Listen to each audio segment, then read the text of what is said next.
श्री स्वामी समर्थ व तुमचं वेलकम आहे. रेसिपी आणि बरंच काही यामध्ये. तर आज बनवलेले आहेत तीळ आणि शेंगदाण्याचे लाडू. तर इथे घेतलेले आहेत तीळ पाऊण वाटी घेतलेला आहे, शेंगदाणे घेतलेले आहेत अर्धी वाटी, गूळ घेतलेला आहे अर्धी वाटी, वेलची आणि जायफळ. तर इथे शेंगदाणे भाजून घेत आहे मी. हे एकदम कमी वेळेत आणि कमी साहित्यामध्ये एकदम पौष्टिक लाडू होतात. तर इथे शेंगदाणे भाजून झाले ते एका प्लेटमध्ये काढून घेते, म्हणजे ते थंड होतील. तर त्याच कढईमध्ये आपण तीळ भाजणार आहोत. ते पण मी खरपूस भाजून घेते तीळ. इथे 5 मिनिटं मी तीळ चांगले भाजून घेतले. आता आपण एका डिशमध्ये ते काढून घेऊया.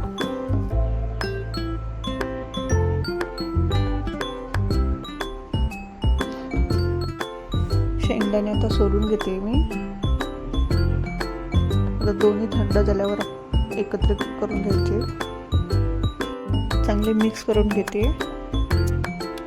आता मिक्सरच्या भांड्यामध्ये तीळ, शेंगदाणे, वेलची आणि जायफळ एवढं नाही घ्यायचं. जायफळ कुटून त्यातले थोडंसं घेत आहे. आता मिश्रण एकत्रित करून घ्या. एका बाउलमध्ये घ्यायचं आहे ते. आता त्यात टाकायचं आहे. त्यात साजूक तूप 2 चमचे घालते.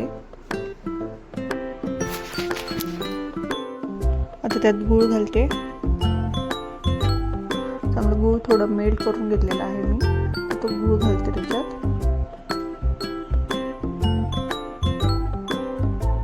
तुम्हाला रेसिपी आवडली तर नक्कीच लाईक, शेअर आणि सबस्क्राईब करा. चांगलं मिक्स करून घेते. एकजीव करून मी तो गोळा करून घेत आहे पूर्ण. लाडू होत आहेत का नाही हे चेक करते. आता आपण इथे लाडू करायला.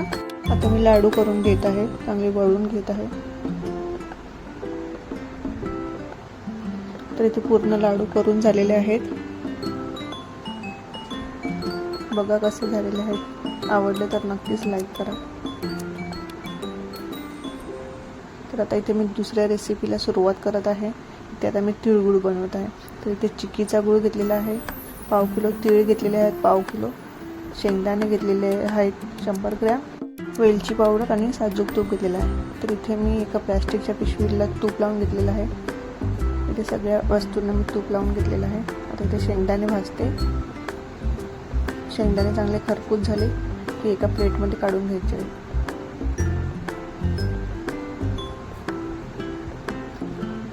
थंड झाल्यानंतर ते सोलून घ्यायचे.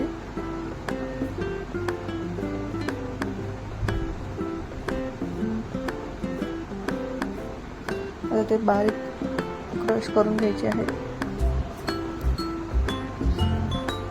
तर त्याच कढईमध्ये मी तीळ भाजते. मी त्याच कढईमध्ये चांगले खरपूस भाजून घ्यायचे आहे.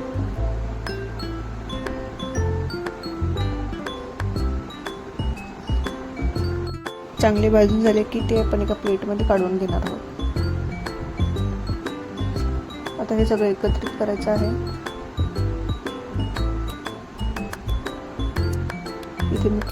आता मी पाकाची तयारी करते. तर कढईमध्ये तूप घालायचं आहे थोडंसं आणि त्यामध्ये घालायचं आहे गूळ.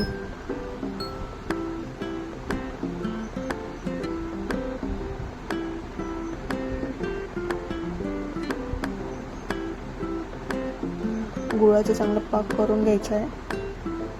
आता पाक चेक करून आपण जर कडक लागला तर आपला पाक झालेला आहे असं समजायचं. आता आपला पाक झालेला आहे. आता त्यामध्ये सगळं साहित्य घालते मी.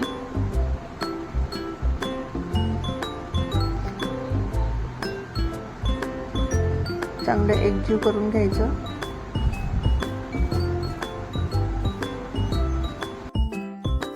मी ते गॅस बंद करत आहे. वरून मी वेलची पावडर पण टाकली, तुम्हाला दाखवायला विसरले मी.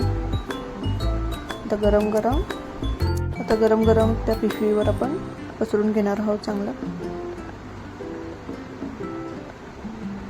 आता इथे मी लाटून घेत आहे.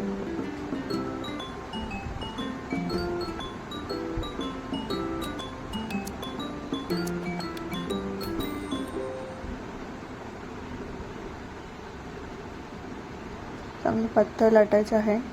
तुम्हाला जशी वडी पाहिजे तशी तुम्ही कापून घ्या, लहान मोठी जशी पाहिजे तशी. तुमच्याकडे संक्रांतीला काय बोलतात हे नक्कीच कमेंटमध्ये सांगा.